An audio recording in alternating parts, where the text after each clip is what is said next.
এই ভিডিওটি তোমার জীবন বদলাতে যথেষ্ট।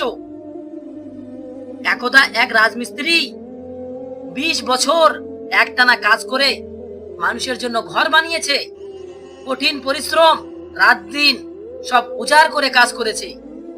কিন্তু একদিন সে মালিকের কাছে গিয়ে বলল, আমি আর এই কর্মজীবন চালিয়ে যেতে পারছি না।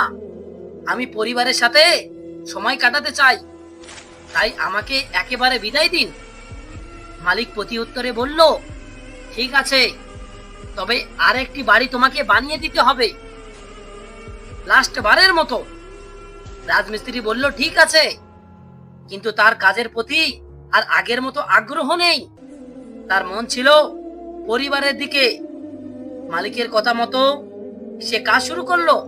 কাজের প্রতি একদমই ভালোবাসা দিল না। ইট ঠিক মতো বসায়নি, প্লাস্টার ঠিক মতো করেনি, সবকিছুতেই ছিল অবহেলা, তাড়াহুড়া,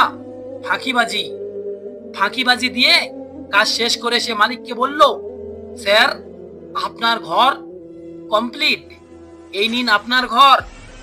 মালিক একটু হেসে উত্তর দিল, এই ঘরটা তোমাকে আমি উপহার দিলাম, এটা এখন তোমার নিজের বাড়ি।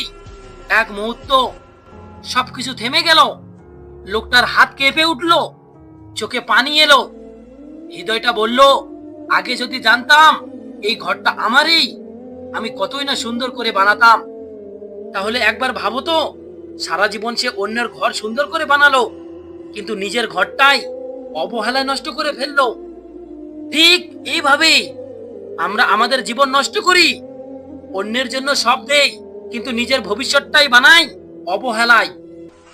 তাই কাজ করার আগে একবার ভাবো, তুমি যেটা করছো সেটাই একদিন তোমার নিজের জীবনে ফিরে আসবে, যেন একদিন আফসোস করে বলতে না হয়, আমি চাইলে আরো ভালো করতে পারতাম। তাই এখনো সময় আছে, নিজেকে বদলাও।